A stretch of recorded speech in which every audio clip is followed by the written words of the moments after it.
Muito antes de se tornar um império colossal que governaria povos e continentes por séculos, Roma era apenas um aglomerado de pequenas aldeias à margem do rio Tibre. Nesse tempo remoto, conhecido como Roma Arcaica, entre os séculos 8 e 5 a.C., a educação não era um sistema institucionalizado como conhecemos hoje. Na verdade, era um processo íntimo, transmitido de pai para filho, onde o centro da formação moral e prática era o lar. Nessa sociedade predominantemente agrícola, guerreira e patriarcal, o conhecimento não era um fim em si, mas um instrumento para forjar cidadãos obedientes, soldados leais e filhos honrados. O ensino não tinha salas, não tinha carteiras e muito menos professores pagos. A escola era a própria vida. A lição vinha dos exemplos, e o maior exemplo era o pater familias, o pai, senhor absoluto da casa, cujas palavras valiam mais do que qualquer livro. Era ele quem ensinava aos filhos os primeiros deveres romanos: cultuar os deuses, respeitar os ancestrais, defender a honra da família e obedecer às leis da cidade.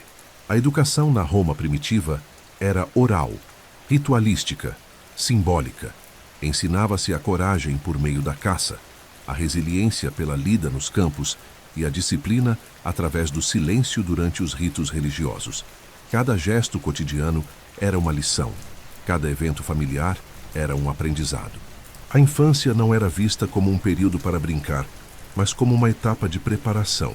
Os meninos aprendiam desde cedo a lidar com armas de madeira, a observar os conselhos dos anciãos no fórum e a se familiarizar com os valores da virtus, da fides, da gravitas, pilares do ethos romano que moldariam não só soldados, mas também futuros líderes. As mães, embora relegadas a um papel doméstico, também tinham papel crucial na formação dos pequenos, sobretudo das filhas. A elas cabia a transmissão dos costumes, das práticas religiosas, da organização da casa e do comportamento esperado de uma matrona romana. As meninas aprendiam desde cedo a fiar, a cuidar da casa, a obedecer aos homens e a garantir a continuidade das tradições por meio da maternidade. Mas mesmo ali, no silêncio das atividades do lar, havia uma educação sólida sendo construída. A educação do exemplo, da repetição e da interiorização dos valores fundadores de Roma. No seio da Roma arcaica, não havia distinção entre escola e sociedade. A educação era orgânica, ligada diretamente à religião, à guerra e à família. Os ritos de passagem tinham papel educativo profundo. Ao vestir pela primeira vez a toga virilis, um jovem deixava de ser um menino e passava a ser um cidadão. Isso não era apenas um gesto simbólico, mas a culminação de anos de ensinamentos morais, tradições familiares e treinamentos silenciosos para viver sob as regras da res pública. A juventude romana era preparada para obedecer, para honrar e para resistir, porque para os romanos primitivos, mais importante do que saber falar bem era saber agir com honra. E é exatamente aí que percebemos uma das maiores singularidades da educação romana em seus primeiros séculos. Ela não formava apenas indivíduos, formava identidades coletivas. O menino não era educado para ser um eu, mas para ser um nós. Não se educava para o prazer intelectual, mas para a função social. O ideal romano era o de um cidadão forte, silencioso, determinado e preparado para morrer pela pátria se necessário. Um povo que viu seus reis serem expulsos e a república nascer da resistência jamais poderia tolerar jovens fracos, indecisos ou sem valores. Cada criança era uma semente da pátria, e sua formação começava dentro das paredes simples de uma casa de barro e pedra, mas com o peso de séculos de tradições sobre os ombros. Não havia livros, mas havia mitos. Não havia professores, mas havia ancestrais. Os ensinamentos eram contados em volta da fogueira, nos funerais, nas cerimônias públicas e se repetiam por gerações. Por isso, quando falamos da educação na Roma arcaica, estamos falando de um processo de enraizamento cultural, onde cada geração preparava a seguinte para continuar o que os deuses e os fundadores haviam iniciado. A figura de Rômulo, o primeiro rei, era contada às crianças não como uma história, mas como um legado. E essa ideia de herança moral se tornaria o eixo de toda a pedagogia romana nos séculos seguintes. Assim nascia a base de uma civilização que, mesmo sem escolas formais, formava líderes. Mesmo sem livros didáticos, moldava estrategistas. Mesmo sem universidades, preparava imperadores. Porque na Roma arcaica, a verdadeira escola era o lar, o campo e o templo. E o verdadeiro professor era a própria tradição. Na estrutura social romana, a casa, ou domus, não era apenas um espaço físico de convivência familiar, mas o verdadeiro núcleo de formação de caráter, moral e identidade cívica. E no centro absoluto dessa organização estava o suri, pater familias, figura incontestável, detentor do poder sobre todos os membros do lar, incluindo esposa, filhos, escravos e até parentes agregados.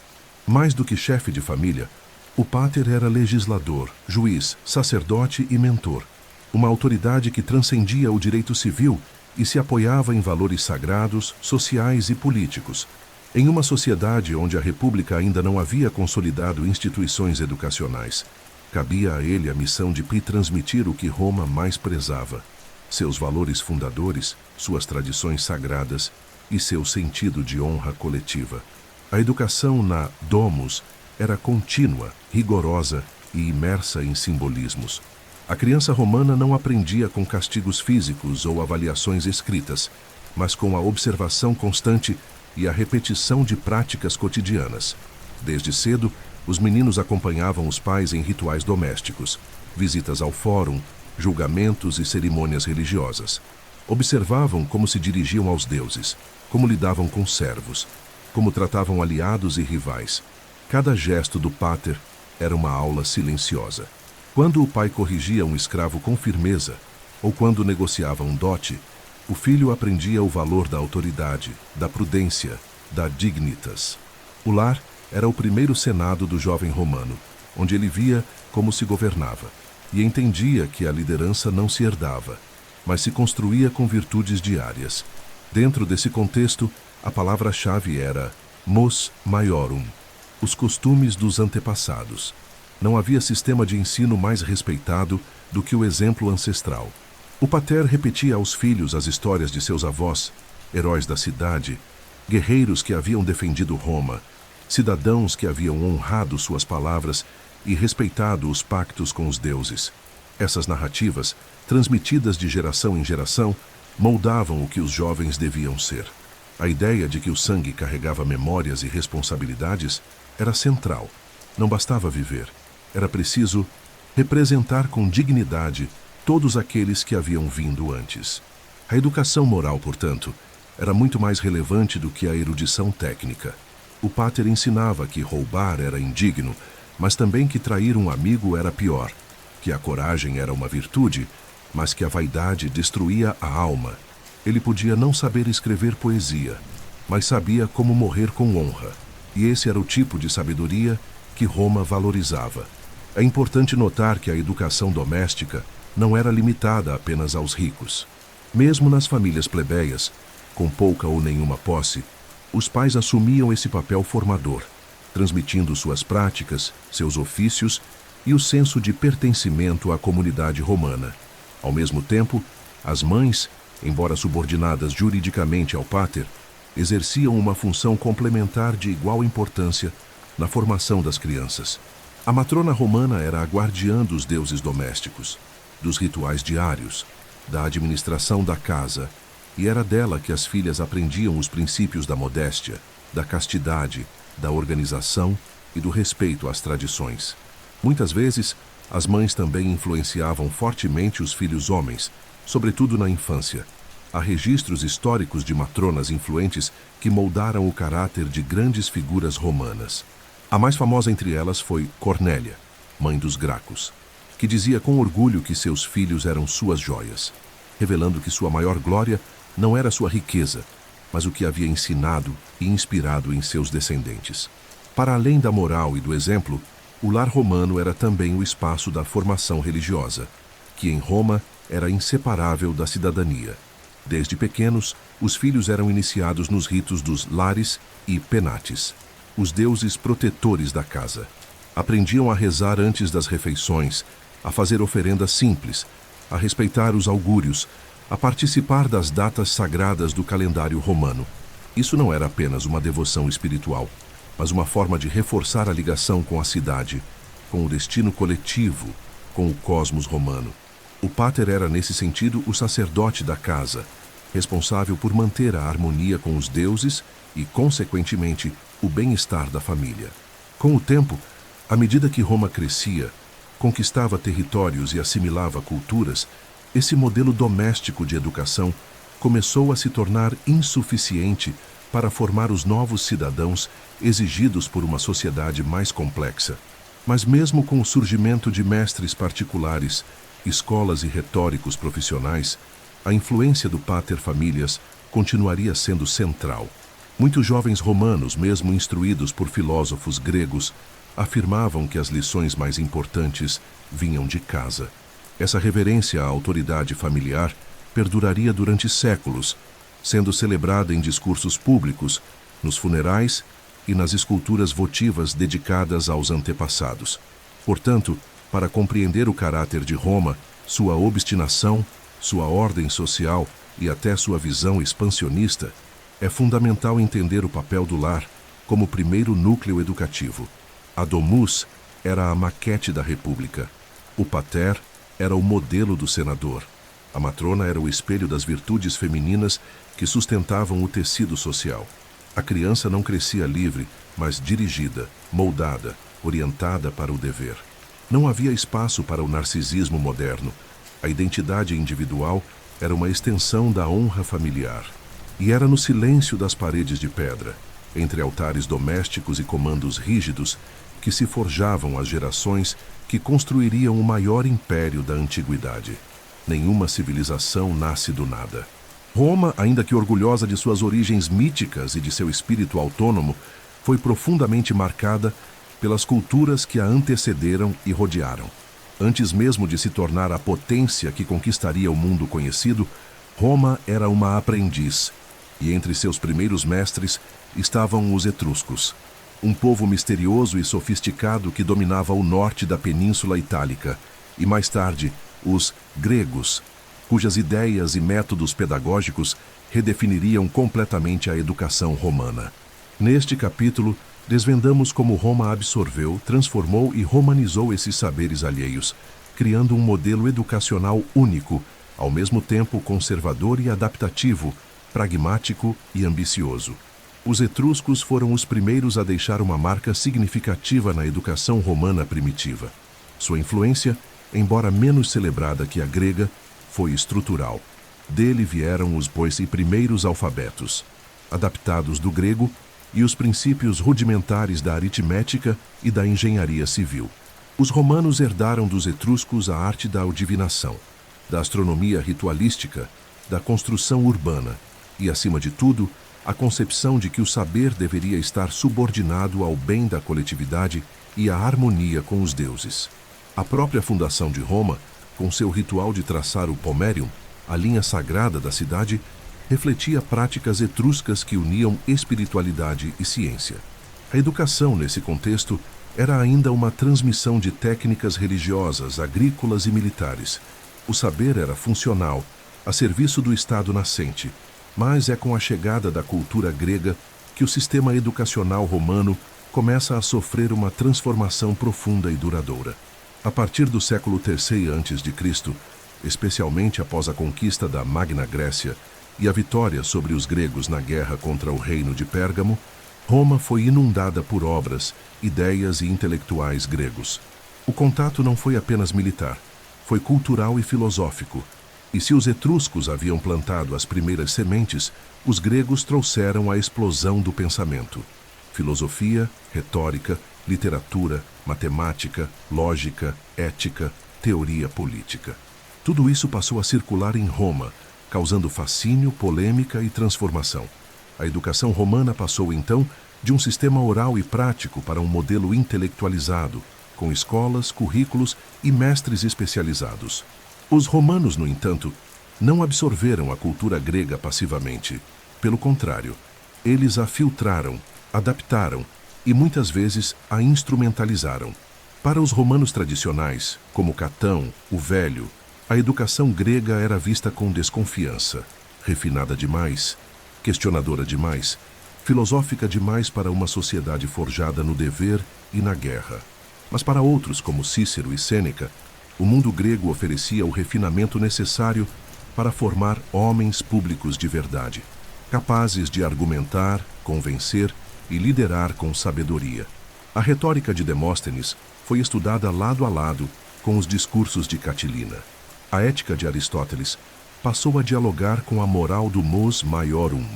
O estoicismo grego seria inclusive uma das grandes doutrinas adotadas pelos pensadores romanos, influenciando inclusive imperadores como Marco Aurélio.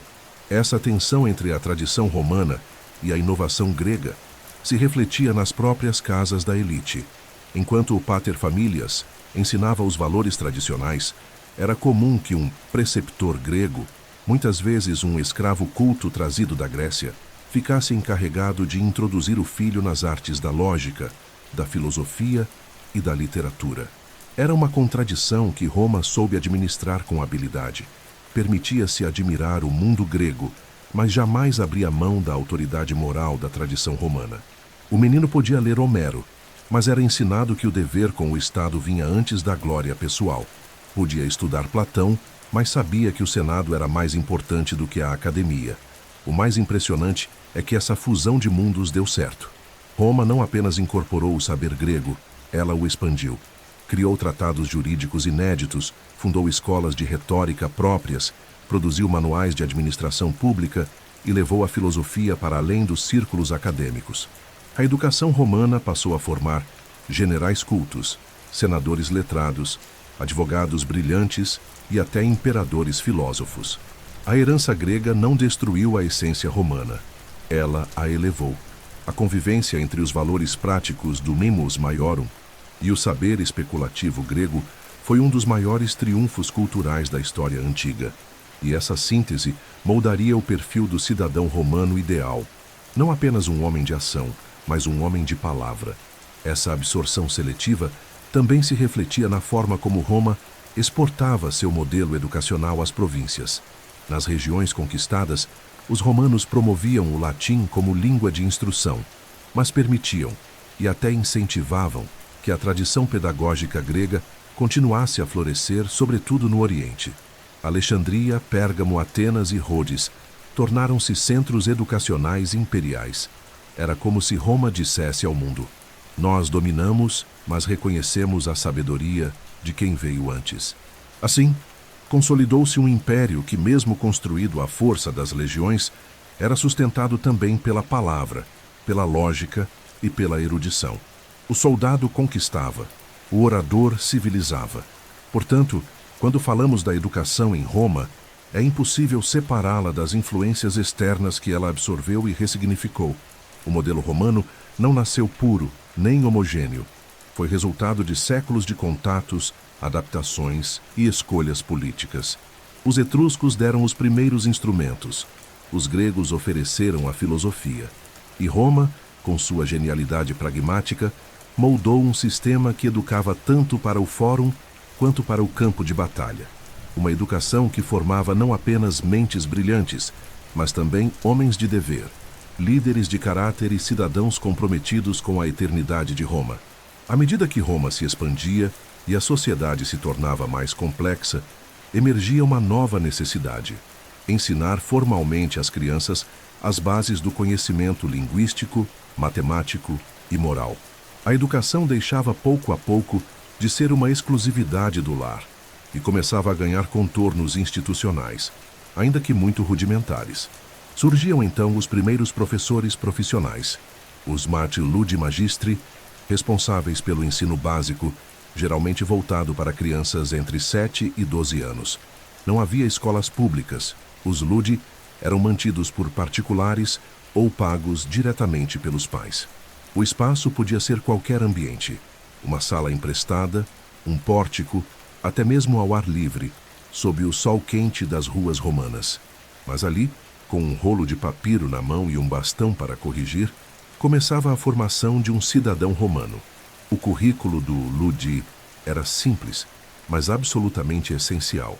O primeiro objetivo era ensinar a ler, escrever e contar.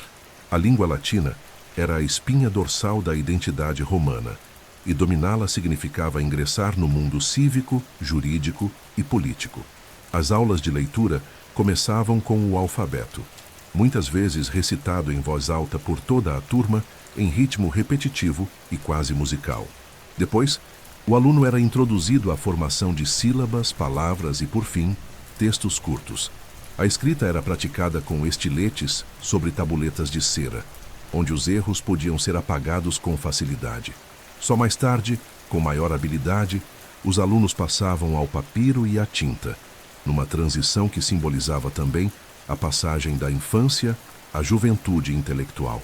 A aritmética era ensinada de maneira funcional, muitas vezes voltada para o comércio, a administração e os deveres civis.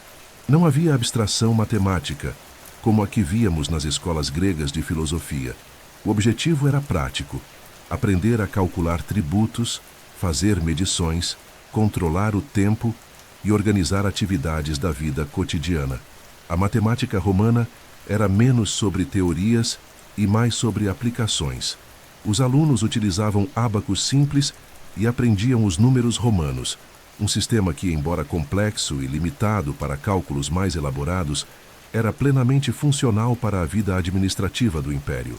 O Ludi Magister era geralmente um homem de saber mediano, muitas vezes um liberto ou até mesmo um escravo especializado, contratado para ensinar. Não era uma figura de prestígio. Na verdade, era comum que esses mestres fossem mal pagos, desrespeitados e até ridicularizados em textos satíricos. No entanto, sua função era vital. Era ele quem dava o primeiro passo na formação do cidadão romano, quem ensinava o jovem a dominar a linguagem, base do direito, da política e da civilização. Sem esse aprendizado inicial, nenhum jovem poderia seguir para os níveis mais altos de formação, com o Grammaticus e o Rhetor. A disciplina nas salas dos Ludi era rígida. Os métodos pedagógicos eram duros, muitas vezes cruéis aos olhos modernos. Castigos físicos, como palmatórias, eram frequentes, e os erros eram tratados como falhas de caráter. O silêncio era obrigatório, a postura vigiada, a repetição incessante. Havia pouco espaço para a imaginação ou para a autonomia. O ensino era linear, mecânico, memorístico. A ênfase estava na repetição, na correção e na obediência, refletindo os valores militares e hierárquicos da sociedade romana. Não se tratava de estimular a criatividade, mas de moldar um cidadão obediente, disciplinado e útil para a res pública. Apesar das limitações, o ambiente dos Ludi também era um espaço de iniciação ao mundo público. Os colegas de sala tornavam-se muitas vezes aliados ou rivais políticos na vida adulta. As disputas, as comparações, os favores entre mestres e pais estabeleciam desde cedo uma noção de status, competição e pertencimento social. Era ali que os meninos aprendiam a se destacar, a conquistar autoridade e a se preparar para os desafios maiores do Fórum Romano. Em muitos casos, os laços criados no Ludi ecoavam nas relações políticas futuras, quando os alunos se tornavam advogados, tribunos ou senadores. É fundamental notar que nessa instrução era, em sua essência, uma exclusividade masculina e da elite. Meninas, quando educadas, recebiam ensinamentos em casa voltados à moral, à religião e à gestão doméstica. Os filhos de plebeus ou libertos raramente podiam pagar por um Ludi Magister, e muitos aprendiam os ofícios diretamente nas oficinas e nos campos. No entanto, com o passar dos séculos e especialmente com a política de romanização das províncias, esse modelo de instrução básica se espalhou, alcançando outros grupos sociais e regiões do império. Cidades como Antioquia, Cartago, Alexandria e Lyon tinham seus próprios mestres, seus próprios alunos e suas adaptações locais do ludus romano. Mesmo assim, o ensino nos Ludi continuava carregado de limitações. Faltavam métodos didáticos sofisticados. Não havia uma pedagogia formal, e o sucesso dependia mais do esforço do aluno e do prestígio da família do que de qualquer sistema educacional bem estruturado. Ainda assim, por mais rudimentar que fosse, esse ensino inicial era o primeiro degrau na formação da elite imperial romana. Era o Tludi que revelava os talentos, que identificava os futuros líderes, que preparava o caminho para os estudos superiores com o Grammaticus e, finalmente, com o Rhetor. E por mais duro, desigual ou primitivo que fosse, ele representava um avanço em relação à educação puramente doméstica da Roma arcaica. No fundo, o Ludi Magister não ensinava apenas a ler ou escrever.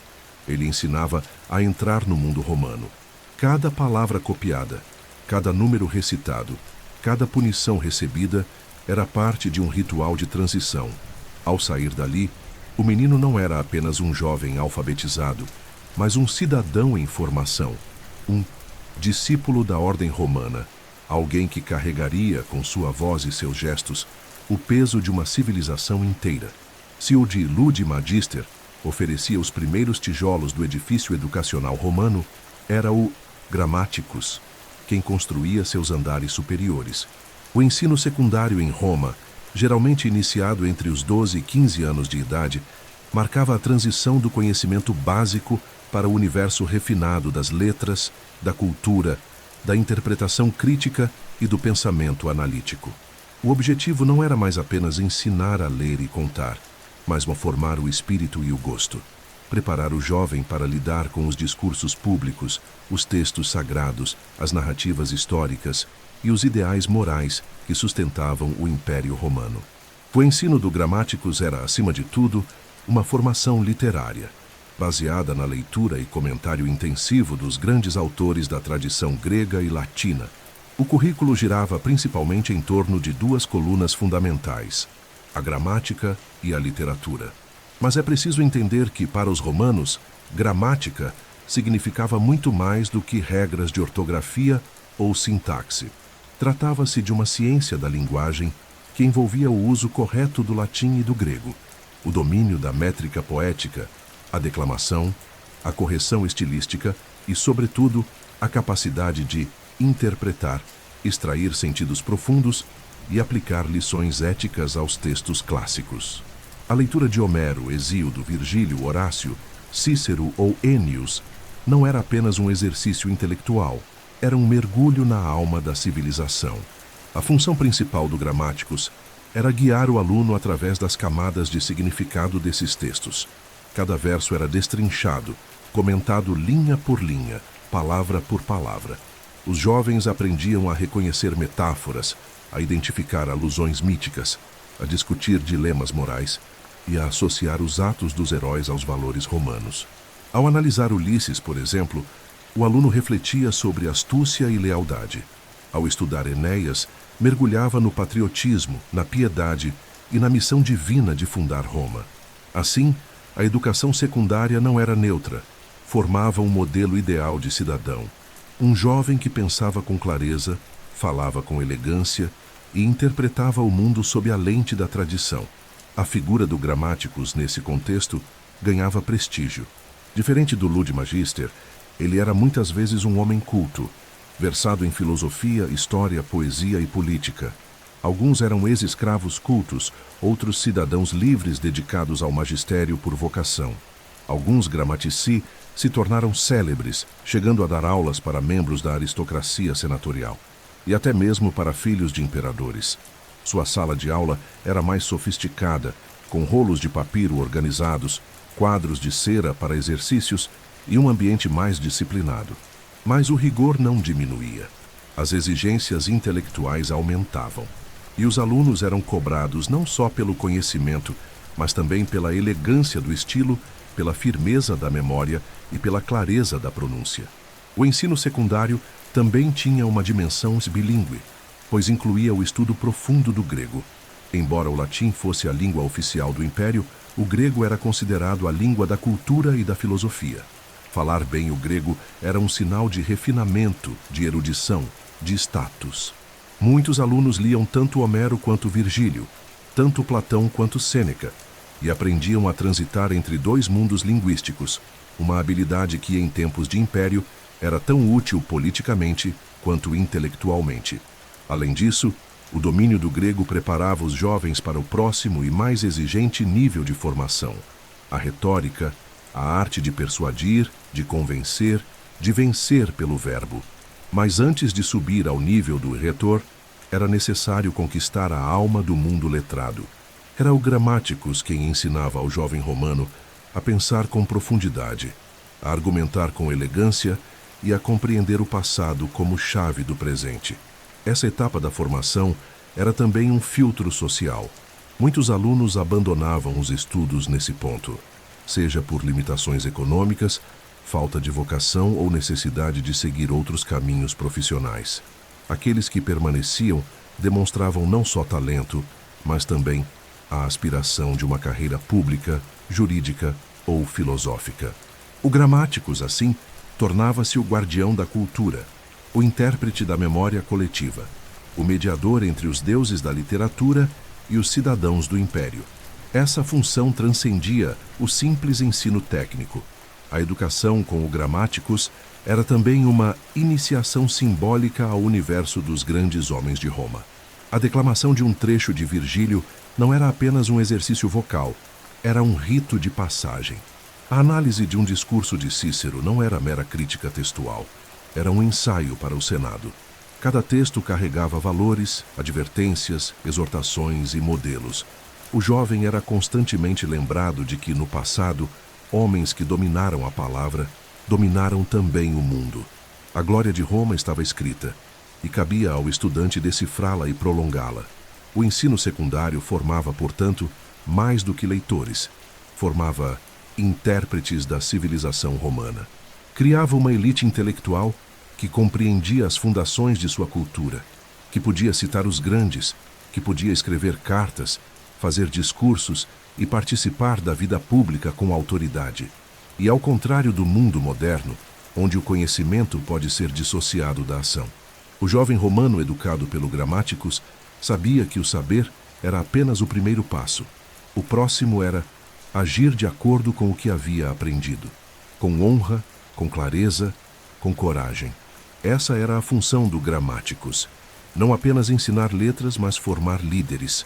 E era ali, na simplicidade de uma sala de aula com rolos de papiro e vozes jovens recitando versos imortais, que se moldavam os senadores do futuro, os juristas do presente e os poetas da eternidade. Na Roma republicana e imperial, o domínio da palavra era um poder comparável ao das legiões. Em uma sociedade onde a política se fazia nos tribunais, nas praças e nos fóruns, a capacidade de argumentar, comover, convencer e liderar através do discurso era a chave de acesso às mais altas posições da vida pública. Por isso, aqueles que superavam as etapas anteriores da educação, o Quiludi e o Gramáticos, eram conduzidos à mais exigente e prestigiada fase de sua formação, os estudos com o Rhetor Pais, o mestre da arte da retórica. Era aqui que os jovens da elite deixavam de ser apenas alunos e se transformavam em candidatos à liderança, preparando-se para os embates orais que definiriam suas carreiras e seus legados. A retórica romana, herdeira direta da tradição grega, especialmente das escolas de Isócrates, Aristóteles e Quintiliano, era muito mais do que uma técnica de fala. Era uma arte total, que envolvia lógica, ética, psicologia, política, dramaturgia e estética. O aluno não apenas aprendia a falar bem, ele aprendia a ler o público, manipular emoções, montar argumentos com precisão e responder adversários com sagacidade. Aprendia quando usar a gravitas, seriedade, quando apelar para a misericórdia, quando ser sutil e quando ser implacável. Um orador romano era ao mesmo tempo um estrategista, um ator e um filósofo, alguém capaz de dominar a cena com a palavra e, com ela, dominar o destino. As aulas com o Retória seguiam um ritmo intenso e desafiador. Os alunos eram submetidos a exercícios diários de boa declamação e composição, conhecidos como sua soriae e controversiae. Nas sua soriae, o jovem era convidado a representar figuras históricas ou mitológicas em momentos críticos, como Alexandre diante do Ganges ou César às vésperas da travessia do Rubicão. e deveria construir um discurso de persuasão, demonstrando conhecimento histórico, sensibilidade moral e domínio emocional. Já nas controversiae, os alunos assumiam o papel de advogados em casos fictícios, argumentando como defesa ou acusação, em contextos legais complexos. Essas simulações reproduziam os conflitos reais da vida romana, preparando o estudante para o exercício da advocacia, da magistratura ou da diplomacia. O irretor era um verdadeiro artesão da formação cívica. Não apenas corrigia a gramática ou o vocabulário de seus alunos, mas ensinava como mover corações e influenciar decisões. O objetivo era criar homens capazes de discursar no Senado, de defender causas públicas, de encantar multidões nas assembleias e de conduzir exércitos com autoridade verbal. Era uma formação eminentemente prática, mas sustentada por intensa leitura dos grandes oradores da antiguidade. Cícero, o mais celebrado orador romano, era estudado como modelo supremo de eloquência, lógica e dignidade. Seus discursos, como o Procaélio ou as Catilinárias, eram decorados, recitados e imitados. Os alunos aprendiam a estrutura de um argumento, a progressão emocional de um discurso, o uso calculado da ironia e da pausa. O impacto da retórica na cultura romana era total. O cidadão ideal não era o mais forte, mas o mais convincente. A eloquência era celebrada em inscrições, bustos, estátuas e funerais. Oradores como Catão, Crasso, Hortêncio e Cícero não apenas faziam política, definiam o rumo da república com suas palavras. Até mesmo imperadores como Augusto e Marco Aurélio foram educados na arte da retórica, compreendendo que o poder bruto das legiões jamais poderia substituir o poder refinado da fala. Um general podia vencer batalhas, mas um orador podia evitar guerras. Um cônsul podia promulgar leis, mas um retor podia criar consensos, desmascarar inimigos e defender os valores da pátria. A formação com o retor também era um divisor social. Nem todos podiam pagar por esse nível de instrução, e apenas os filhos da aristocracia senatorial e equestre tinham acesso pleno a mestres de renome. Alguns estudavam com retóricos gregos de Alexandria ou Rhodes. Outros eram enviados a Atenas, centro intelectual do mundo antigo, onde se formavam nas escolas de oratória estoica ou cética. Essa formação internacional agregava prestígio e refinamento ao jovem romano, tornando-o apto a circular nos salões do poder com autoridade e distinção. Um bom orador era ouvido, lembrado e temido, e muitos dos que dominavam essa arte se tornavam cônsules, censores, generais ou até imperadores. Mas havia também um risco na retórica: o excesso de vaidade, o uso da palavra como instrumento de manipulação vazia. Muitos pensadores romanos, como Sêneca e Tácito, alertavam para os perigos do orador que buscava apenas aplausos, sem compromisso com a verdade ou com a virtude. O verdadeiro vir bonus dicende peritus. O homem bom, hábil na arte de falar, deveria aliar eloquência à integridade, sabedoria à moderação. Esse era o ideal defendido por Quintiliano, o mais célebre mestre de retórica da Roma imperial, cujo tratado Institutio Oratoria se tornaria uma das maiores obras pedagógicas da história. Nele, a retórica era elevada à categoria de educação moral, um processo que moldava o caráter tanto quanto a fala. Em última instância, o estudo com o retor era a culminação do processo educacional romano. Era o momento em que o jovem deixava de ser apenas um aprendiz e se apresentava ao mundo como homem público em potencial. A voz, moldada em anos de treino, seria sua arma, a palavra sua moeda, o discurso, sua presença política, e era através desse domínio da retórica que Roma produziu não apenas estadistas, mas uma civilização onde a fala era capaz de erguer ou derrubar mundos. Na Roma antiga, a educação nunca foi neutra. Ela não servia apenas para formar bons cidadãos. Ela era uma ferramenta de ascensão política, de manutenção de privilégios e, acima de tudo, de reprodução da elite dominante. Desde os primeiros passos no Ludus até os refinados exercícios de retórica, todo o processo educacional romano era desenhado para preparar uma casta específica de homens para o governo da cidade, das províncias e do império.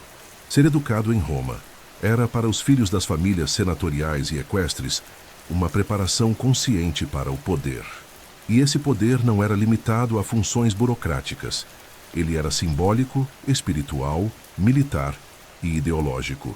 Ser um verdadeiro nobilis, um homem de nome, significava dominar o corpo, a mente, a palavra e a tradição. E para isso, era necessário um tipo de educação extremamente exclusivo, rigoroso e politicamente orientado.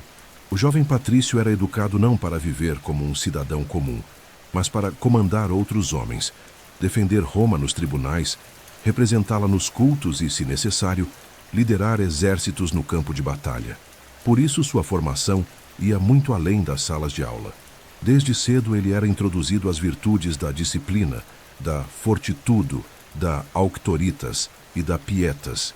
Cada aspecto da sua criação era pensado para forjá-lo como um modelo ideal de cidadão líder. Sua vida era orientada por símbolos, ritos de passagem e exemplos familiares.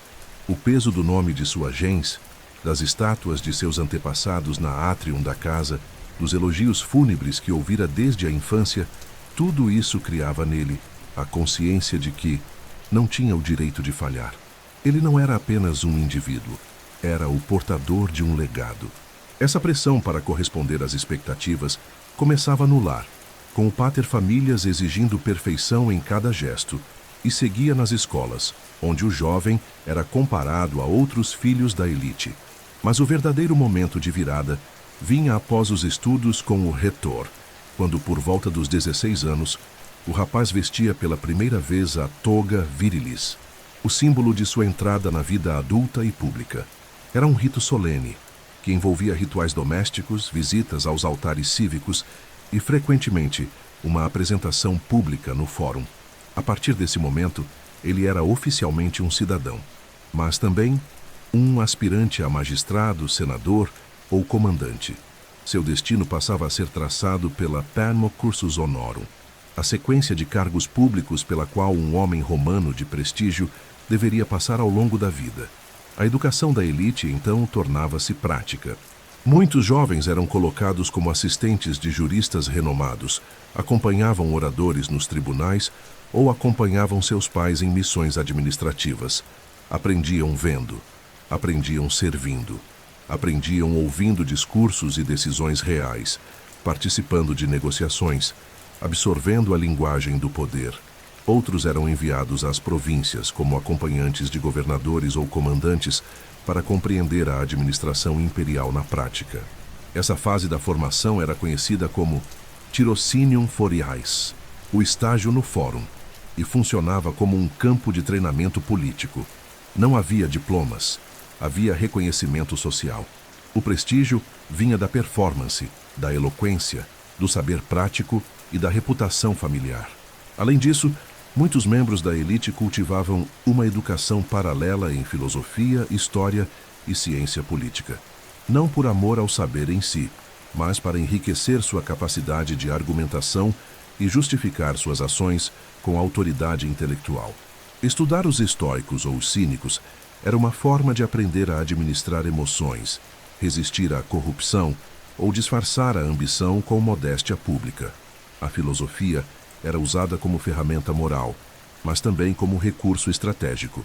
Marco Túlio Cícero, talvez o maior exemplo da elite intelectual romana, usou sua educação filosófica e retórica para derrotar inimigos, expor traições e conquistar o Senado, não com armas, mas com palavras.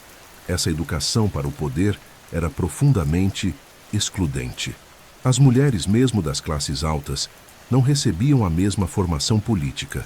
Eram educadas para o casamento, a religião e a moral familiar. Os plebeus, embora pudessem ascender em casos excepcionais, não tinham acesso fácil aos mestres mais refinados ou aos círculos onde se forjava a autoridade. A educação da elite era um sistema de autorreprodução, onde o conhecimento, os contatos e os privilégios circulavam entre famílias estreitamente ligadas. Ainda assim, havia espaço para casos extraordinários, como o de alguns libertos cultos ou filhos de provincianos romanos que, graças à educação, ascenderam ao poder. O Império Romano, especialmente sob os Césares, tornaria esse processo um pouco mais flexível, integrando elites locais através da educação à moda romana. Mas o princípio central permanecia. Educar era governar, e governar era um ato de virtude e aparência. Por isso, além do conteúdo, era essencial a forma, o modo de se vestir, de caminhar, de cumprimentar, de fazer silêncio e de esperar o momento certo para falar. A performance do cidadão romano era ensaiada nos mínimos detalhes, e a educação fornecia o roteiro. Era o refinamento do gestual, o domínio do tempo, a capacidade de parecer natural, mesmo quando tudo era artificial. A elite romana sabia que o povo assistia, e quem sabia ser assistido com dignidade liderava. Em suma, a educação da elite era um sistema de refinamento político e simbólico. Não bastava saber, era preciso representar Roma, encarnar seus valores, manter sua ordem. E esse processo formava homens que não apenas comandavam exércitos ou julgavam causas, mas encarnavam a própria ideia de civilização romana, tornando-se exemplos vivos de um império que dominava o mundo com as armas, mas o controlava com o prestígio da educação. A educação romana, em todas as suas etapas, do lar ao fórum, da tábula de cera aos discursos no Senado, não era um fim em si mesma. Ela existia para transmitir valores, consolidar ideais e manter viva a essência de Roma como projeto civilizatório. Mais do que formar leitores, soldados, juristas ou políticos, a educação romana buscava formar homens que encarnassem os pilares morais do império. E esses pilares tinham nomes claros, quase sagrados, repetidos em discursos, inscritos em monumentos e louvados nos funerais: virtus, disciplina e mos maiorum. Estes três conceitos não eram apenas palavras, eram verdades estruturantes que moldavam o cidadão romano desde o berço até o túmulo. A virtus, termo cuja raiz é vir, homem, significava originalmente a coragem do guerreiro no campo de batalha, mas ao longo do tempo passou a englobar um ideal mais amplo de comportamento masculino virtuoso: força moral, coragem cívica, nobreza de ação e fidelidade ao dever. Um romano educado era alguém que demonstrava virtudes não apenas enfrentando inimigos com espada em punho, mas resistindo à corrupção, sendo justo nas decisões, contido nos prazeres e constante nos sofrimentos. Era o que fazia de um simples cidadão um homem digno de liderança. Desde cedo, os meninos eram ensinados a conter lágrimas, controlar impulsos e colocar o bem da cidade acima de seus desejos pessoais. Na retórica, na história, na literatura, os exemplos de virtus eram abundantes. Horácio, que matou sua irmã em nome da pátria; Cipião africano, que devolveu a uma jovem sua liberdade e sua honra ao derrotar o inimigo. Já a disciplina era o valor da ordem, da obediência e da submissão às leis. Não apenas às leis escritas, mas também aquelas implícitas na estrutura hierárquica de Roma. Ela vinha da tradição militar, mas se aplicava a todos os campos da vida. Um jovem educado precisava saber ouvir antes de falar, seguir antes de liderar, resistir antes de agir.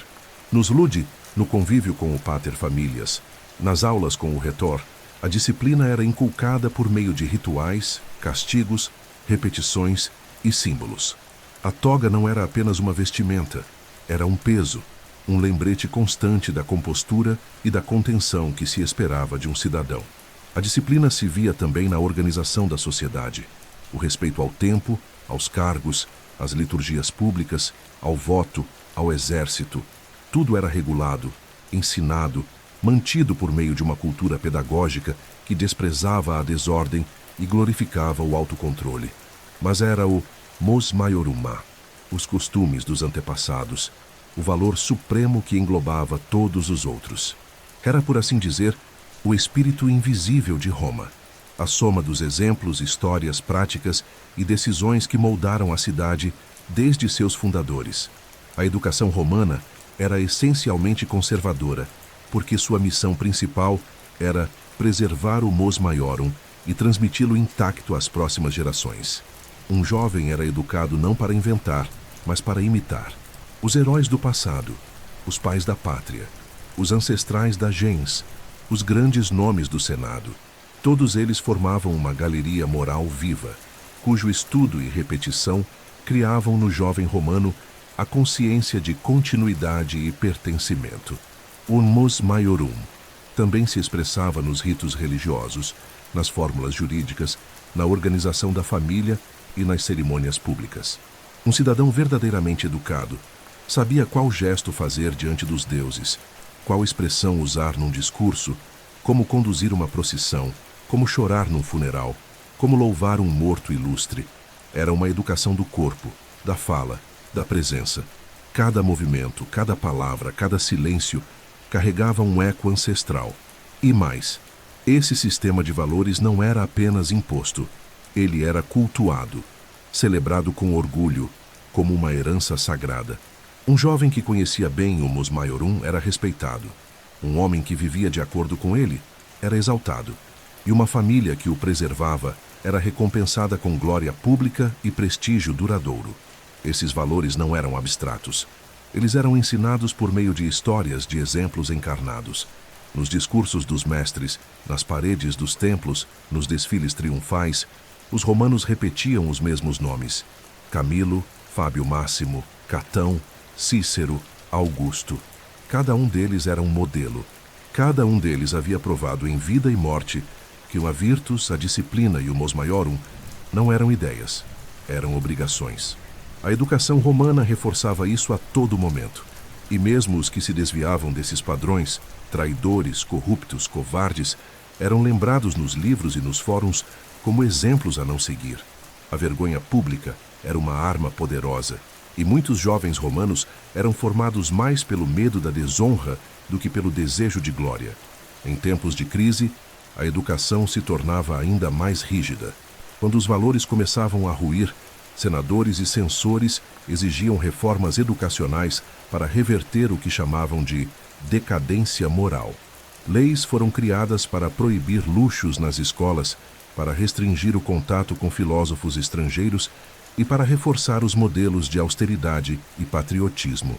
Os próprios imperadores, quando desejavam se legitimar, apelavam à linguagem dos antepassados, à virtus dos fundadores, ao mos maiorum.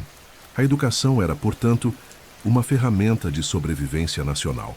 Ela ensinava os jovens a serem soldados, mas também a serem templos vivos do ideal romano. Ao fim, a educação romana não formava apenas cidadãos alfabetizados, ela formava guardiões da república, sentinelas da tradição, pilares de um império que se pretendia eterno. Virtus, disciplina e mos maiorum não eram apenas temas de aula, eram o próprio alicerce da civilização romana. E qualquer jovem que se afastasse deles colocava em risco não apenas sua reputação pessoal, mas o próprio futuro de Roma. No vasto universo da educação romana, repleto de discursos públicos, tratados jurídicos, mestres de retórica e escolas de filosofia, a presença feminina é à primeira vista silenciosa, quase invisível, mas esse silêncio não representa a ausência. Pelo contrário, as mulheres romanas foram educadas, influenciaram profundamente a formação moral da sociedade e, em muitas ocasiões, romperam as barreiras impostas a seu gênero, tornando-se figuras centrais tanto no lar quanto nos bastidores do poder. No entanto, sua educação não seguia os mesmos caminhos formais reservados aos homens. O que existia para elas era uma pedagogia alternativa, velada, limitada e profundamente ligada ao papel que a sociedade patriarcal romana lhes reservava, o de matronas, guardiãs do lar, espelhos de moral e continuidade da linhagem. Na Roma republicana, especialmente entre os séculos IV e Plínio a.C., a educação feminina era quase inteiramente doméstica. A menina aprendia com a mãe, com as escravas mais experientes ou com tutoras designadas pela família. Os ensinamentos começavam cedo, muitas vezes antes dos 7 anos, e tinham como foco central as habilidades práticas e morais: costurar, fiar, administrar a casa, cuidar das crianças, honrar os deuses do lar, manter a compostura e a modéstia. Mas por trás dessas tarefas simples estava uma carga simbólica profunda. A menina não estava apenas sendo treinada para servir, mas para preservar a honra da família e garantir o prestígio da gens romana pela sua conduta exemplar. Ainda assim, as mulheres da elite recebiam um tipo de formação intelectual básica, especialmente nas famílias senatoriais ou equestres que valorizavam o refinamento cultural. Muitas sabiam ler e escrever, dominavam o latim e o grego e podiam recitar trechos de poesia, filosofia ou história. Algumas recebiam preceptores particulares, muitas vezes os mesmos que ensinavam os filhos homens. Mas esse ensino não visava torná-las oradoras, juristas ou senadoras, papéis que a República lhes negava por completo. E sim, matronas cultas, aptas a conversar com os maridos, instruir os filhos e manter a ordem simbólica do lar. A educação feminina era uma ferramenta de status, não de emancipação. No entanto, há exemplos notáveis de mulheres que ultrapassaram os limites impostos pela tradição e marcaram profundamente a vida intelectual e política de Roma. Entre as mais célebres está Cornélia, mãe dos irmãos Graco, cuja reputação como educadora e modelo de virtude atravessou os séculos. Cornélia, filha de Cipião Africano, foi elogiada não apenas por ter educado dois dos maiores reformadores da história republicana, mas também por sua erudição, sua firmeza moral e sua capacidade de argumentar com clareza e sobriedade. Conta-se que, ao ser perguntada sobre suas joias, apontou para os filhos e disse: "Estes são meus tesouros." Com esse gesto, Cornélia consolidou a imagem da mãe romana como educadora por excelência, mais influente que qualquer mestre ou retor.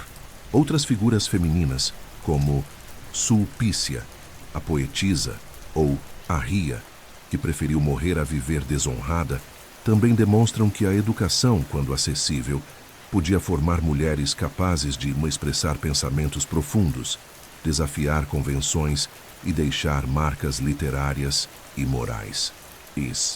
Mesmo sem acesso às tribunas ou ao Senado, elas escreviam, aconselhavam, ensinavam e muitas vezes orientavam decisões políticas de bastidores. Em tempos imperiais, essa presença feminina se intensificaria. Lívia Drusa, esposa de Augusto, foi uma conselheira temida. Agripina, a jovem, mãe de Nero, foi uma estrategista formidável. E todas essas mulheres foram formadas dentro dos muros da casa romana. Ou seja, o lar não era apenas espaço de submissão, mas também de articulação e influência silenciosa.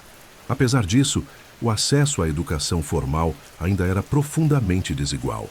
As mulheres não podiam frequentar escolas públicas, não participavam de disputas retóricas, não tinham acesso pleno aos gramatici ou retores. Seus textos raramente eram preservados, suas vozes quase nunca registradas. A maior parte do que sabemos sobre elas vem de registros feitos por homens, que exaltavam ou condenavam seu comportamento com base nos ideais do mus maiorum. A mulher que sabia demais era vista com desconfiança, a que falava demais era repreendida, e a que escrevia para além dos limites da modéstia era taxada de impudica. O silêncio, a reserva e a submissão eram tratados como virtudes educacionais. Mesmo assim, Roma vivia de exceções. E em muitos lares, especialmente entre os patrícios, havia uma clara consciência de que educar bem uma filha era investir na estabilidade do nome familiar. Era ela quem cuidaria da casa, receberia convidados, administraria propriedades na ausência do marido e principalmente se educaria os filhos, os futuros senadores, generais e magistrados. A figura da mãe como a primeira mestra dos homens romanos era incontestável. Assim, mesmo invisível no espaço público, a mulher era uma formadora de Roma, em sua base mais íntima e simbólica. Com o tempo, principalmente no período imperial, essas barreiras começaram a se mover discretamente. A influência grega, a urbanização e o cosmopolitismo das províncias ampliaram o leque de possibilidades para a educação feminina. Algumas mulheres passaram a escrever cartas, compor poesia, aprender filosofia. Outras fundaram salões literários, orientaram debates e participaram de decisões políticas com inteligência e refinamento. Essa expansão, no entanto, continuava restrita a uma minoria privilegiada e jamais representou uma libertação plena. Assim, a mulher romana foi educada, mas dentro dos limites definidos por uma sociedade que a colocava como base moral, mas nunca como protagonista formal do poder. Ainda assim, ela encontrou formas de ensinar, influenciar, escrever e resistir. No silêncio das casas, na firmeza do olhar, na educação dos filhos, nos conselhos aos maridos e nos textos que sobreviveram ao tempo, ela provou que, mesmo à sombra das estruturas patriarcais, a educação feminina em Roma deixou marcas profundas, sutis, mas indeléveis, no destino de todo um império. A imagem que muitos têm de um escravo na Roma antiga é a de um homem curvado, sob o peso de correntes, trabalhando nos campos ou em obras públicas, tratado como mercadoria ou ferramenta viva. E, de fato, esse retrato corresponde à realidade brutal da escravidão massiva que sustentava as estruturas econômicas e sociais do império. Contudo, existe uma dimensão menos visível, mas igualmente impactante dessa realidade, a dos escravos eruditos. Homens e mulheres aprisionados não pelo corpo, mas pelo intelecto, que colocavam sua cultura, seus saberes e suas palavras a serviço dos senhores romanos. Eram professores, copistas, médicos, filósofos, bibliotecários, tutores. E seu papel foi fundamental na formação das elites romanas, uma contradição viva entre poder e subjugação. A maioria desses escravos cultos vinha das regiões helenizadas conquistadas por Roma, especialmente da Grécia e da Ásia Menor. Eram homens de letras, capturados durante as campanhas militares, vendidos em mercados ou entregues como tributo. Muitos haviam estudado nas academias gregas, dominavam a filosofia, a retórica, a medicina e a ciência. Uma vez em Roma, eram alocados em domicílios da elite, não para lavar, plantar ou carregar, mas para ensinar os filhos dos senhores, organizar suas bibliotecas, escrever discursos, traduzir textos, compor poemas ou tratar doenças. Esses homens, às vezes mais instruídos do que os próprios patrícios que os possuíam, eram a base invisível da vida intelectual romana. Um exemplo notável dessa realidade foi Epicteto, nascido escravo de origem grega, que se tornou um dos maiores filósofos estoicos da antiguidade. Mesmo submisso à autoridade de um senhor, Epicteto ensinava sobre liberdade interior, autodisciplina e virtude, ideias que ecoariam nos séculos seguintes e influenciariam, inclusive, imperadores como Marco Aurélio. Outro exemplo é Dionísio de Halicarnasso, que viveu em Roma como um escritor grego, atuando como educador e historiador entre as elites romanas, transmitindo à nova geração de nobres a cultura helênica, adaptada ao gosto latino. Os escravos eruditos muitas vezes ocupavam a função de pedagogos, figuras centrais no processo formativo infantil. Eram eles que acompanhavam o jovem patrício no trajeto até a escola, revisavam suas lições, corrigiam sua gramática, moldavam seus hábitos, ensinavam-lhe a postura, a voz, o raciocínio. Esses pedagogos eram geralmente gregos, escolhidos pela erudição e paciência. Tinham autoridade moral dentro da casa, mesmo sem liberdade legal. E muitos jovens romanos, ao alcançar a maturidade, reconheciam que deviam mais de sua formação ao escravo tutor do que ao próprio pai. Mas essa relação não era isenta de tensões. A presença de um escravo erudito na casa podia ser ambígua. Ele era respeitado por seu saber, mas jamais plenamente integrado à esfera da cidadania. Não podia votar, ocupar cargos públicos, nem mesmo se casar legalmente. Sua existência era marcada por uma constante dissonância. Era livre no pensamento, mas prisioneiro no corpo. E muitos senhores temiam, com razão, a influência excessiva desses homens sobre os filhos. Afinal, como confiar totalmente na formação moral de um jovem, entregue ao cuidado de alguém que, por lei, era considerado uma coisa, um bem móvel? Com o tempo, no entanto, essa relação também podia mudar.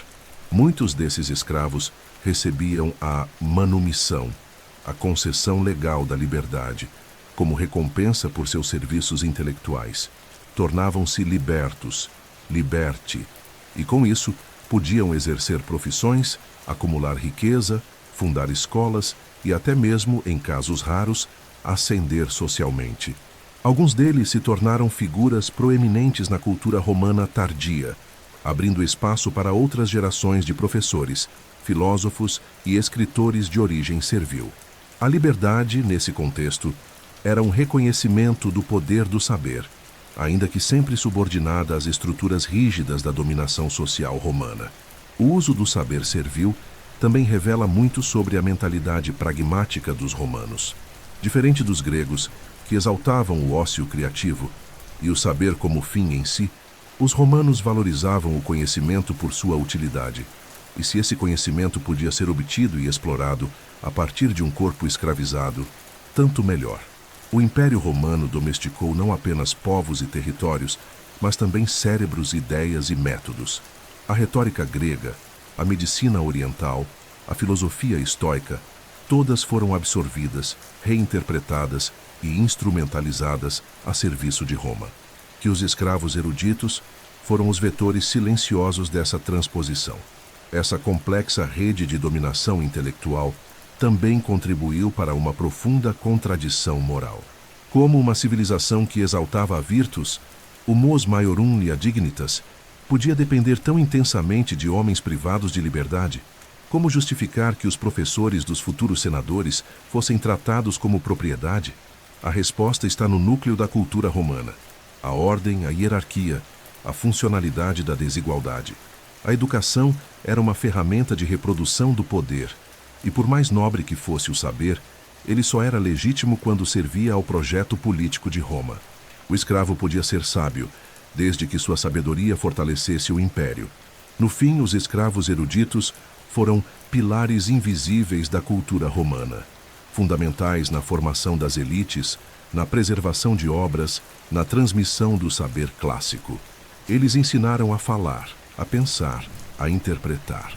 E embora seus nomes muitas vezes tenham sido apagados, suas vozes ecoam nos discursos dos grandes oradores, nos tratados jurídicos, nas cartas filosóficas e até nas biografias imperiais. Em um mundo onde o corpo era cativo, mas o pensamento era livre, esses homens provaram que o saber, mesmo oprimido, era capaz de moldar impérios. Com o crescimento vertiginoso da cidade de Roma e a expansão constante do império, o modelo doméstico e aristocrático de educação, embora ainda dominante nas elites, começou a coexistir com uma realidade nova e pulsante. O ensino urbano, diversificado e acessível para uma parcela mais ampla da população livre. Surgiam as escolas públicas e privadas, iniciativas espontâneas, populares ou institucionalizadas, que transformariam o espaço urbano em um imenso laboratório educacional. A cidade, nesse contexto, tornava-se uma sala de aula viva, onde ruas, fóruns, pórticos e praças abrigavam mestres, aprendizes e saberes em constante movimento. Esta era a nova face da educação romana, plural, estratificada e urbana. Ao contrário do que muitos imaginam, não existia um sistema escolar público no sentido moderno, financiado e regulado pelo Estado para todos os cidadãos. No entanto, havia escolas abertas ao público, chamadas ludi publici, que funcionavam mediante o pagamento de taxas modestas e que eram muitas vezes toleradas, apoiadas ou incentivadas por autoridades locais. Algumas cidades, especialmente durante o período imperial, passaram a oferecer salários ou isenções fiscais a mestres que aceitassem educar os filhos da plebe urbana. Era uma maneira de integrar a população livre ao modelo cultural romano, reforçando a coesão social e preparando trabalhadores alfabetizados, escrivães, artesãos e soldados com habilidades mínimas de cálculo e leitura. Essas escolas rudimentares e desorganizadas surgiam em esquinas, sob colunas de templos, em salas alugadas ou mesmo ao ar livre. As escolas privadas, por sua vez, eram empreendimentos independentes, mantidos por mestres autônomos, o ludi magister, o gramáticos, e mais raramente, o retor. Essas escolas variavam enormemente em qualidade e custo. Algumas atendiam apenas a filhos da aristocracia, oferecendo um currículo sofisticado e bilíngue, enquanto outras recebiam grupos heterogêneos, com ensino limitado à leitura, escrita e aritmética básica. O funcionamento dessas escolas era frágil, dependendo da reputação do mestre e da continuidade dos pagamentos. Muitas fechavam repentinamente, outras prosperavam a ponto de se tornar instituições de prestígio com filas de espera e fama regional. No ambiente urbano, a figura do mestre era ambígua. Respeitado por uns, ridicularizado por outros. O professor era um empreendedor da palavra, e sua sobrevivência dependia tanto do conteúdo quanto da performance. Ele precisava atrair alunos, manter a disciplina, conquistar o apoio de patronos ricos e proteger-se das acusações de imoralidade ou má influência. Não era raro que mestres fossem agredidos, desrespeitados ou ridicularizados por jovens ricos e mimados. Ao mesmo tempo, havia mestres que se tornavam figuras públicas, autores de obras didáticas, conselheiros de magistrados ou até mesmo educadores imperiais. Essas escolas urbanas eram os ambientes intensamente sociais e caóticos, nos quais se misturavam classes, sotaques e culturas. Um menino plebeu podia dividir a sala com um filho de liberto. Um mestre grego podia ensinar alunos latinos. Um escravo culto podia ditar versos de Homero ou Virgílio a um grupo de adolescentes barulhentos. Havia barulho, disputa, improviso, mas também um aprendizado espontâneo da vida cívica, da convivência com a diferença, da competição e da meritocracia informal. O espaço urbano, com seus desafios e tensões, funcionava como cenário natural para esse tipo de formação. Além disso, o ensino urbano favorecia a circulação de ideias, textos e discursos. Nas bancas de livros, nas bibliotecas públicas, nos teatros e anfiteatros, a cultura romana era vivida em tempo real. Jovens que frequentavam escolas urbanas tinham acesso a peças de teatro, leituras públicas, declamações poéticas, debates filosóficos. Era possível ouvir um orador no fórum e depois discutir suas ideias na aula do retor. A cidade era um centro nervoso de estímulo intelectual, e mesmo os que não tinham acesso a uma educação formal podiam aprender ouvindo, observando, imitando. Apesar dessa efervescência, o acesso ao ensino urbano continuava limitado por fatores econômicos e sociais. As mensalidades, os materiais, o tempo exigido para o estudo, tudo isso restringia o alcance das escolas. Muitos meninos tinham que abandonar os estudos para ajudar nas oficinas da família ou trabalhar em mercados e portos. Poucas meninas eram aceitas, e quando eram, o currículo era sempre restrito. A educação formal continuava sendo, no fundo, um privilégio, mesmo que estivesse agora mais disseminado geograficamente. Durante o Alto Império, os imperadores passaram a perceber o potencial político da educação urbana. Investir em escolas nas províncias, oferecer incentivos a mestres itinerantes e até mesmo fundar bibliotecas e academias passou a ser parte do projeto de romanização. Educar era romanizar. Ensinar o latim, os textos clássicos, as tradições do fórum e os gestos públicos era criar coesão dentro de um império multicultural. A cidade de Roma tornou-se o centro irradiador desse modelo. E suas escolas públicas e privadas funcionavam como pequenos templos laicos do saber romano.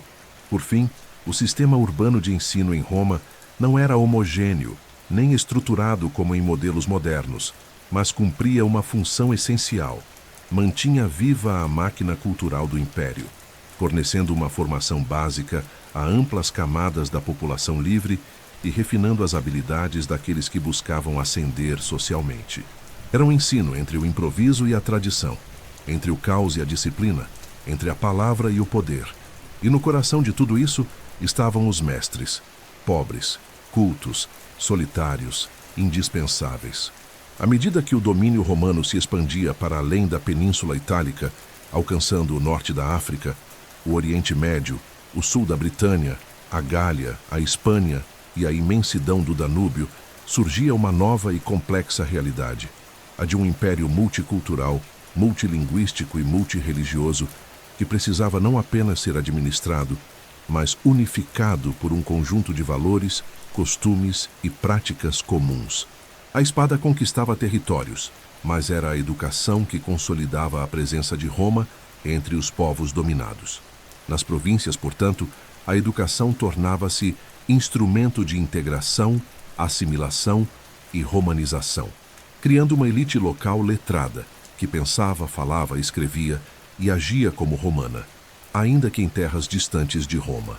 Logo se percebeu que o poder de Roma não poderia depender apenas de governadores nomeados e legiões estacionadas. Era preciso formar cidadãos provinciais com mentalidade romana, capazes de julgar, legislar, administrar, escrever, ensinar e defender os interesses imperiais com legitimidade local. E a chave para isso era a educação.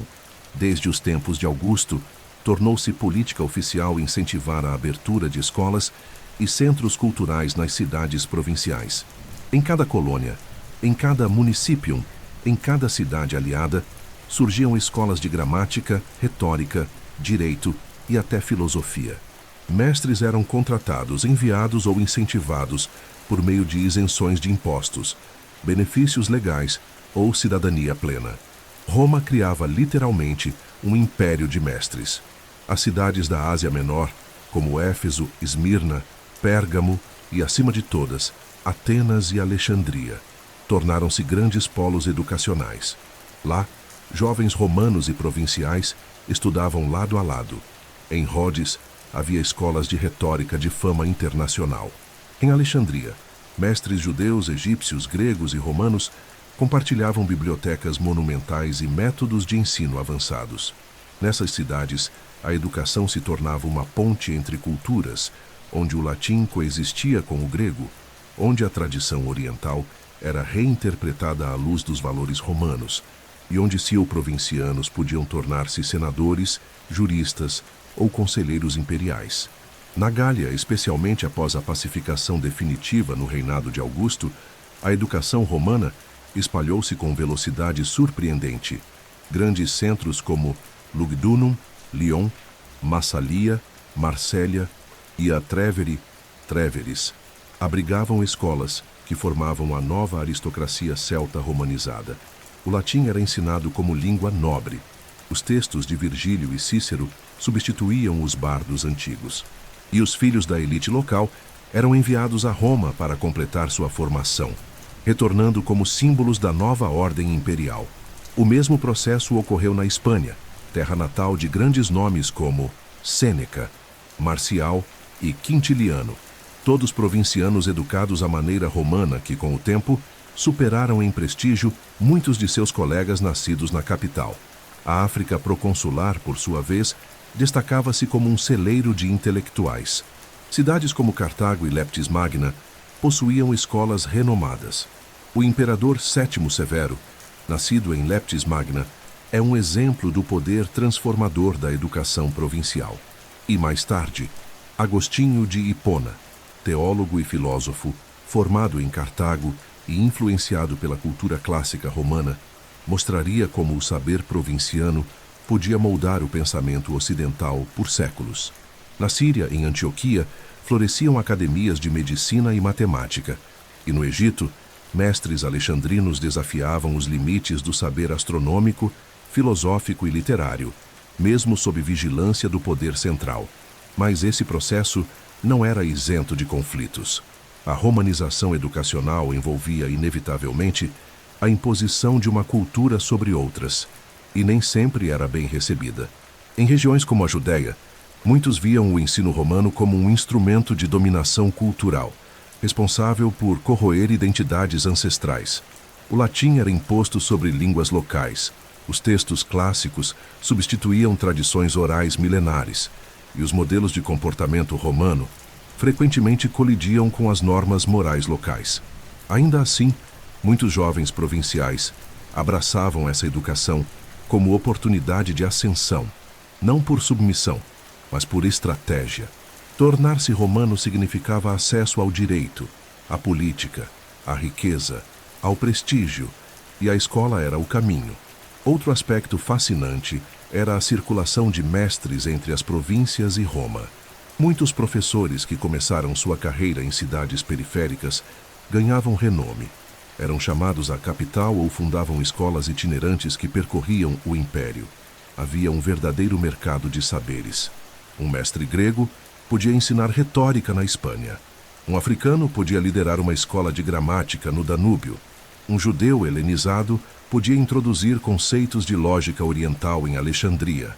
Roma, ao construir seu império, criou uma malha educacional transcontinental, na qual o saber, embora padronizado pela cultura latina, circulava em múltiplas direções, adaptando-se a públicos diversos. Nas províncias, portanto, a educação era um terreno fértil de trocas, conflitos e sincretismos. Era ao mesmo tempo ferramenta de dominação e oportunidade de mobilidade, imposição e escolha, controle e emancipação. O Império Romano, que se pretendia eterno, compreendeu cedo que a eternidade não se impunha apenas com legiões. Ela se ensinava, se copiava, se decorava, se declamava. E assim, através da educação, Roma transformou povos diversos em cidadãos romanos, não pela origem do sangue, mas pela comunhão no saber. Na aristocracia romana, educar um filho não era um ato casual ou meramente funcional. Era, antes de tudo, uma estratégia política, um investimento de longo prazo, uma missão quase sagrada. Os filhos da nobreza não podiam ser entregues apenas às escolas comuns, por mais prestigiadas que fossem. Eram moldados sob um sistema particular de formação, intenso, personalizado, controlado por figuras de autoridade moral e intelectual que assumiam o papel de mentores pessoais.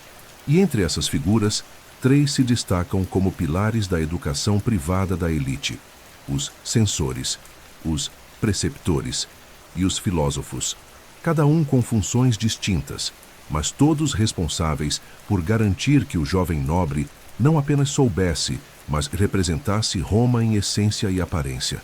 Os censores, apesar de serem originalmente magistrados encarregados de realizar o censo e zelar pela moral pública, tinham um impacto indireto, mas profundo, na formação da juventude.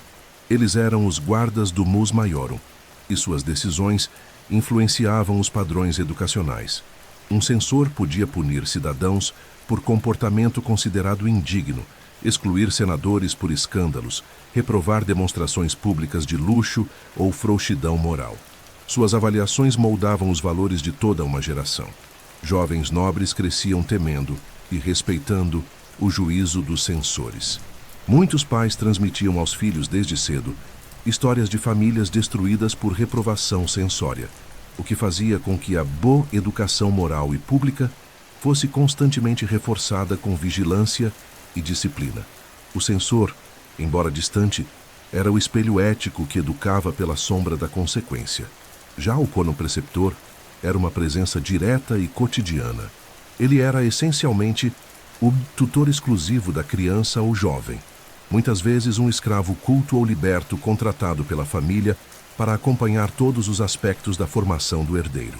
Muito mais do que um professor, o preceptor era uma sombra, um conselheiro, um fiscal silencioso, que guiava os hábitos, corrigia os vícios, recomendava leituras, organizava os horários, escolhia os companheiros de convívio. Era comum que os preceptores fossem escolhidos entre os mais fiéis servidores da casa, homens com sólida formação grega ou latina, com virtudes reconhecidas e grande discrição. Eles conheciam os humores do pupilo, sabiam quando exigir, quando ceder e, acima de tudo, ensinavam pelo exemplo. A influência do preceptor era tão profunda que muitos filhos de senadores atribuíam sua retidão, coragem e disciplina não ao pai, mas ao mentor que os acompanhou nos anos decisivos da formação. Suas palavras moldavam o caráter. Seu silêncio educava mais que 1000 sermões. Alguns, como Crátipo de Pérgamo, tornaram-se preceptores de figuras notórias, como Marco Júnior Bruto. Outros, como Lucílio, o patrono de Sêneca, orientavam não apenas a conduta do jovem, mas sua relação com o próprio poder e a posteridade. O preceptor era o elo entre a tradição familiar e a vida pública, garantindo que a transição entre o lar e o fórum ocorresse sem ruptura. Sua missão não era apenas formar um cidadão, era preparar um herdeiro do poder, e então havia os monfilósofos, talvez os mais influentes entre os mentores da elite. Eram mestres contratados ou convidados pelas famílias nobres para instruir os jovens nas escolas filosóficas do estoicismo, epicurismo ou ceticismo, que dominavam o cenário intelectual romano a partir do século I a.C. até o fim do Império. Esses filósofos não ensinavam apenas doutrinas, ensinavam a viver. Introduziam os jovens à meditação sobre o destino, à disciplina da vontade, ao desprezo pela fortuna, à superação do medo e à busca pela virtude interior. O impacto desses mestres era tão forte que muitos jovens abandonavam os prazeres da juventude para seguir vidas de autocontrole, humildade e contemplação. Não era raro que um preceptor recomendasse a presença de um filósofo na formação do pupilo, especialmente se este demonstrasse ambição pública. Grandes nomes como Sêneca, que orientou Nero, ou Seimusônio Rufo, mestre de Epicteto, mostravam que a filosofia podia ser a mais poderosa forma de formação política disfarçada de moral pessoal. Marco Aurélio, imperador e filósofo, foi educado por uma constelação de mentores estoicos, e suas meditações revelam o grau de influência desses homens. Com eles, aprendia-se que governar um império era, antes de tudo, governar a si mesmo. A filosofia, nesse contexto, não era uma fuga do mundo, mas uma preparação para enfrentá-lo com sabedoria, moderação e coragem. O sistema de mentoria romano era, portanto, um modelo sofisticado de formação personalizada, que envolvia controle moral, censores, vigilância cotidiana, preceptores e orientação existencial, filósofos. Esses mentores não ensinavam apenas conteúdos, ensinavam condutas, rituais, comportamentos e posturas. Eles modelavam a alma do jovem patrício como um escultor modela o mármore, com paciência, rigor e um ideal de perfeição cívica em mente. Nenhum gesto era trivial. A forma como um jovem subia as escadas do Senado, como segurava um papiro, como se calava diante de um tribuno. Tudo isso era previamente ensinado, corrigido, ensaiado. Dessa forma, a formação da elite romana ia muito além dos livros. Era-lhe um treinamento total da personalidade, uma lapidação da presença pública e privada, uma transmissão de tradições que fundiam cultura, poder e caráter. E por trás de cada grande nome da história de Roma, dos Cipiões aos Gracos, de Catão a César, de Augusto a Trajano, havia sempre figuras silenciosas, cultas, severas, invisíveis à multidão, mas eternamente presentes na formação de homens que mudariam o destino do mundo. Nenhum sistema educacional, por mais sólido que pareça, resiste incólume ao tempo. As mudanças de poder, a erosão dos valores e a expansão descontrolada de estruturas sociais. A educação romana, que durante séculos formou líderes, soldados, juristas e cidadãos conscientes de seu papel na história, começou a sofrer profundas transformações e crises a partir do século III depois de Cristo, refletindo o declínio moral, político e econômico do próprio império. A partir desse ponto, o que antes era um projeto civilizacional coeso e orgulhoso se tornou um corpo fatigado, dividido entre a aparência de continuidade e a realidade da decomposição interna. As críticas aumentaram, as reformas se tornaram urgentes, mas as soluções cada vez mais chegavam tarde demais. As primeiras vozes de alarme vieram dos próprios intelectuais romanos. Filósofos, historiadores e retóricos passaram a denunciar de forma direta ou velada a superficialidade da nova juventude, o desprezo pelas tradições, a substituição da virtude pela vaidade, da sabedoria pela ostentação. Quintiliano, no século I, já advertia que muitos pais buscavam apenas a glória retórica dos filhos, ignorando a moral. Tácito lamentava o abandono dos princípios ancestrais. Juvenal, com seu sarcasmo corrosivo, zombava de mestres que ensinavam por moedas e alunos que decoravam frases sem sentido. A crítica não era apenas ao conteúdo, mas à finalidade da educação, que havia deixado de formar homens de caráter para criar apenas figuras de fachada. No cerne dessa crise estava a mercantilização do saber. Professores passaram a disputar alunos com promessas vazias, criando currículos inchados de declamações artificiais, vazias de valor ético ou político. As escolas antes templos da virtude tornaram-se palcos de vaidade. Muitos jovens, especialmente nas famílias abastadas, frequentavam as aulas apenas para manter a aparência, sem compromisso com o estudo. O ensino tornava-se mais espetáculo que formação. Discursos, uma vez moldados para defender a república ou aconselhar imperadores, passaram a ser meras competições de estilo. A palavra, outrora arma da razão, tornou-se um ornamento retórico sem raiz moral. Ao mesmo tempo, a estabilidade econômica do império começava a ruir. As guerras constantes, a corrupção administrativa, a inflação, o colapso das fronteiras e o esgotamento das províncias afetaram diretamente a base material da educação. Professores mal pagos, escolas abandonadas, cidades empobrecidas e famílias incapazes de custear a formação dos filhos tornaram-se uma realidade. Mestres migravam de província em província, buscando sustento, ensinando em condições precárias, muitas vezes reduzidos à mendicância culta. A profissão, que já fora nobre e prestigiada, perdia status e estrutura. As tentativas de reforma, embora recorrentes, foram ineficazes ou tardias. O imperador, Diocleciano, no século III, e depois Constantino, no início do século IV, tentaram estabilizar o sistema através de leis que regulavam o salário dos professores e oficializavam determinadas escolas em grandes cidades. Foram criadas Scholae Publica, academias ligadas ao Estado, com currículos padronizados, financiadas com recursos imperiais. No entanto, essas iniciativas esbarravam na instabilidade geral do império, na fragmentação regional e no desinteresse generalizado por uma educação enraizada em valores que a sociedade já não seguia. Além disso, a ascensão do cristianismo trouxe um novo elemento à crise. A educação clássica, baseada em textos pagãos, em autores como Homero, Virgílio, Cícero, passou a ser vista com crescente desconfiança pelos círculos cristãos mais radicais.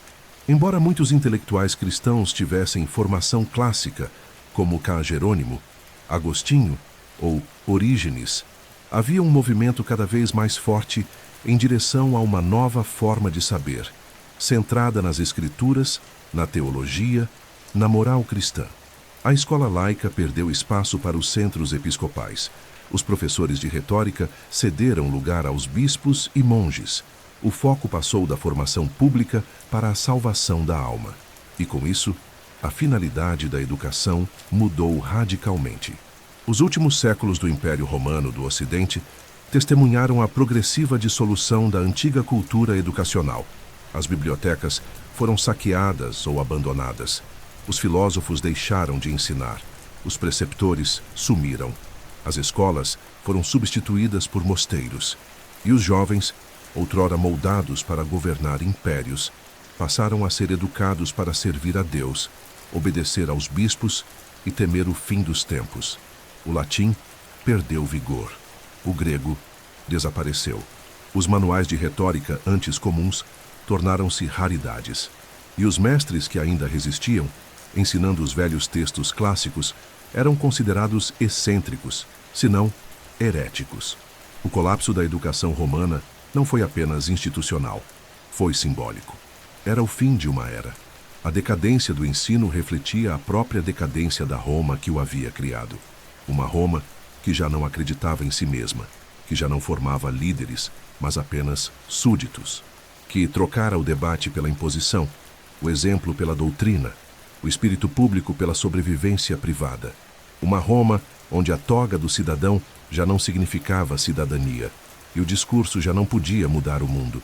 E assim, o sistema educacional romano, um dos mais duradouros, influentes e admirados da antiguidade, desfez-se lentamente, não em ruínas visíveis, mas em silêncio, esquecimento e abandono. E, no entanto, seus ecos persistiriam. As escolas monásticas da Idade Média, os currículos renascentistas, as universidades modernas, todos beberiam, mesmo sem saber, da fonte romana. O colapso foi real, mas o legado permaneceu. porque, embora Roma tenha caído, a ideia de que educar é formar uma civilização jamais deixou de inspirar o mundo. Mesmo depois do colapso do Império Romano do Ocidente, em 476 d.C., com a queda de Roma sob os ataques bárbaros e o fim de sua estrutura política centralizada, a educação romana não desapareceu.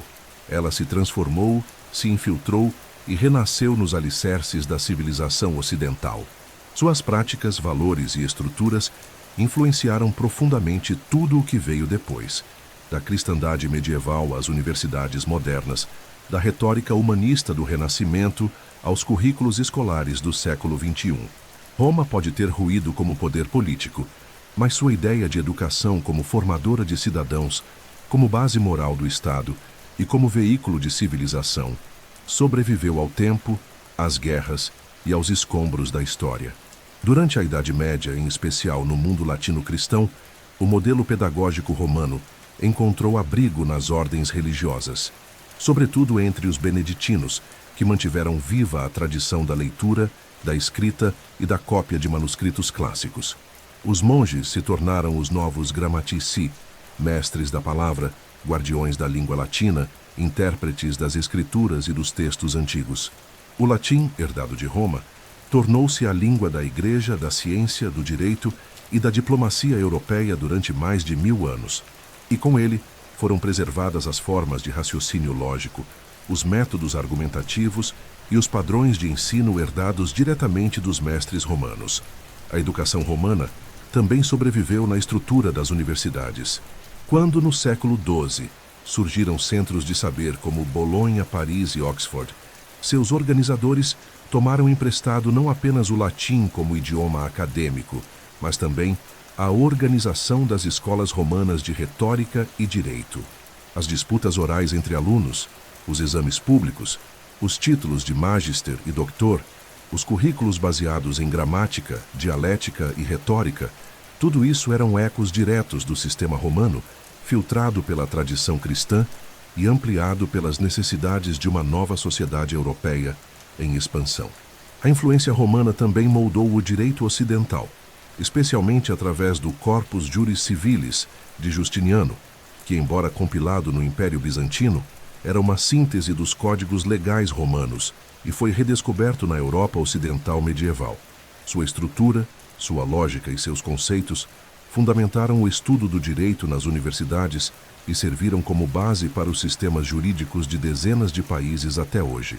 E como o estudo do direito exigia formação em lógica, gramática, retórica e filosofia, os pilares do trivium medieval, a educação romana permanecia como trilho invisível de todas essas instituições. Durante o Renascimento, a redescoberta dos textos clássicos, impulsionada pelo humanismo, deu nova vida ao ideal educacional romano. Autores como Cícero, Sêneca, Virgílio, Quintiliano e Horácio voltaram a ser lidos, copiados, comentados, ensinados.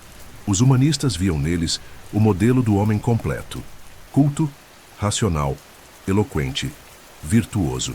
A educação deixou de ser apenas religiosa e voltou a ser também formadora do espírito cívico, da capacidade de argumentação, da apreciação estética. Escolas foram fundadas com base em currículos greco-romanos e príncipes europeus passaram a ter tutores que seguiam os moldes do preceptor romano ideal, exigente, culto, moralista, político. A Roma, que inspirava o império, agora inspirava a cultura. Nos séculos seguintes, com a Revolução Científica e a consolidação dos estados modernos, a educação romana passou a ser reinterpretada em termos cívicos e republicanos. Os modelos de cidadania nos Estados Unidos e na França beberam profundamente das ideias romanas sobre virtude pública, direito natural, responsabilidade cívica e serviço à pátria. A escola passou a ser entendida como um pilar da República, uma herdeira dos Ludi e das Scholae romanas. A ideia de formar cidadãos autônomos, críticos e preparados para a vida pública, tornou-se um dos ideais centrais da modernidade. E ele nasceu séculos antes entre as colunas do Fórum Romano. Mesmo na contemporaneidade, traços do modelo educacional romano ainda resistem. A valorização da leitura de clássicos, a estrutura das dissertações escolares, os discursos políticos moldados em técnicas retóricas, o uso do latim em cerimônias acadêmicas, os fundamentos do raciocínio jurídico e filosófico, tudo isso ainda carrega o selo invisível da Roma antiga. O próprio ideal do homem culto, versado em diferentes saberes, capaz de escrever, argumentar e pensar criticamente, tem raízes claras na pedagogia romana do vir bonus dicendi peritus, o homem bom, hábil na arte da fala. Mas o legado romano não é apenas técnico, ele é, sobretudo, um legado de missão educacional.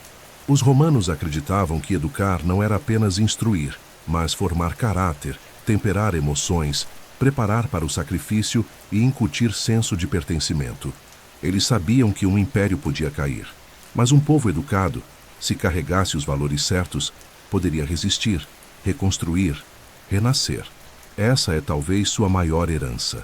A crença de que o saber não é um adorno, mas uma fundação, não um luxo, mas um dever. Assim, a educação romana, forjada nos átrios das domus, nas praças das províncias, nas escolas dos grammatici e nas palavras dos retores, sobrevive não como ruína, mas como estrutura viva, renovada a cada geração que lê, pensa e ensina. Roma nos deu estradas, aquedutos, leis, exércitos e cidades, mas acima de tudo, nos deu a ideia de que educar é sustentar o mundo.